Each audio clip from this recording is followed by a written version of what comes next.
Hi everyone, Harry here to talk about Hope Hicks's visit to the Manhattan DA's office in connection with the investigation of Donald Trump for hush money payments to Stormy Daniels. Okay, so in 2016 are the events that Bragg is now looking into. Remember, they developed them within the office. He didn't bring them, but now all of a sudden he's great guns to develop an investigation. And for my money, I think he was very abashed at closing up the case before. Took a lot of heat in the press.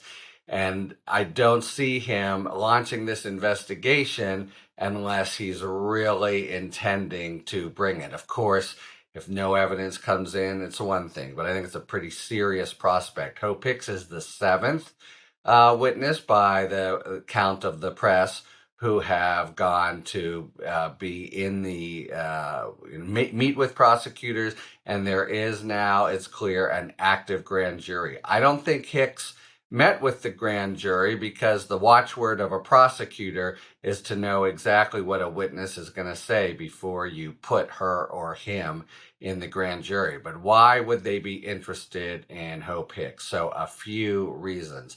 She was, in the period in question, which is in the closing weeks before the election when this whole scandal broke, Ms. Fix-It for Trump. That was her role, and you can imagine what an ugly job that is. All the insecticide and fumigating tools that she had to keep in her closet. But that was her role in general, and obviously when the Stormy Daniels story broke, that is in her department. Second, when the day it broke, or the day it became clear that Stormy Daniels was seeking some payment, the hush money payment they eventually gave, she and Trump and Michael Cohen have a phone call, and so she's on a phone call involving the two of them.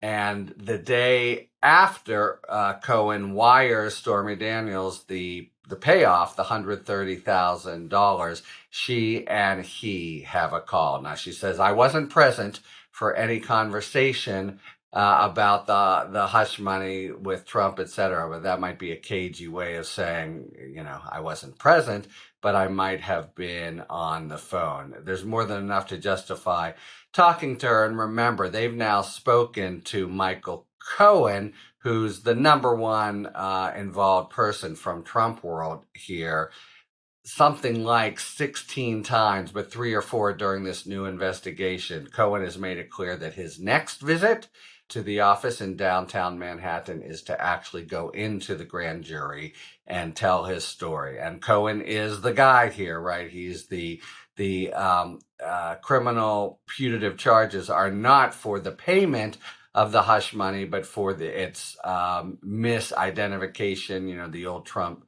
tricks of just saying things to hide their origin. So it's either that they hid essentially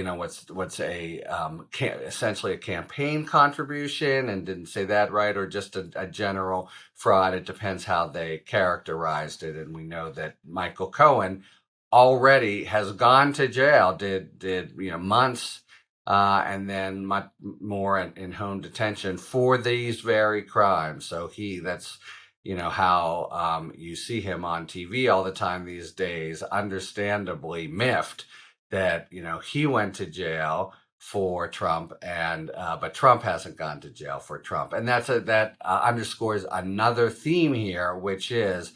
And it's got to make steam go out of Trump's ears. Who are the Manhattan DAs building the case with? Trump's formerly most loyal servants, right? Michael Cohen, Hope Hicks. And in Michael Cohen's case, it's clear that he's turned completely against Trump.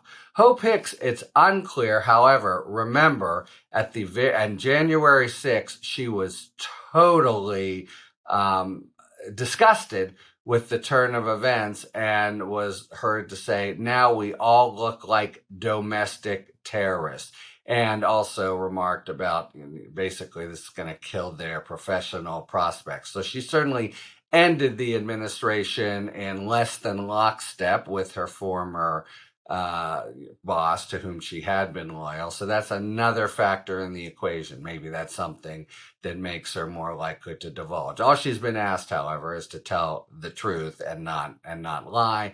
The big part of the case, remember, what made Bragg close up shop in the first place?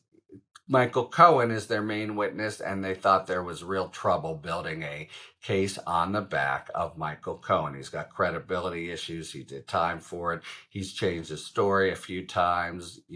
Maybe a jury would now believe that he's now had the scales fall from his eyes, and this is the true account, but they are in really sore need of someone to corroborate Cohen's testimony in important part.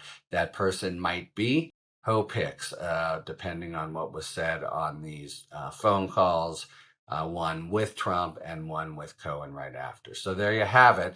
It's moving pretty quick, this investigation, and we're all focused on Fulton County, but I think the latest indication is we're a month or two away there, and more importantly, after the charges are brought, it's certain that there will be a whole bunch of litigation maneuvers that Trump will make that will keep it from coming to trial for a good period of time.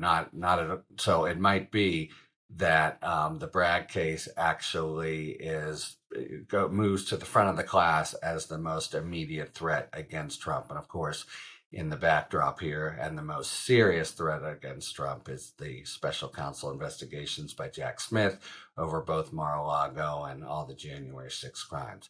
Okay, so there you have it. Hope Hicks waltzes into the DA's office 3 or 4 hours later, comes out, tells them, we're not exactly sure, but from their lights, they hope it. They were certainly hoping it was information that corroborates Michael Cohen and permits them to build the case involving the hush money payment to Stormy Daniels. We'll see what transpires, but it looks like it's moving at a rapid clip, as I say. So next time we have developments, I'll be here to talk to you about them. Until then, talk to you later. Thanks for tuning in. If you enjoyed this video and other Talking Feds content, please take a second to like and subscribe. Talk to you later.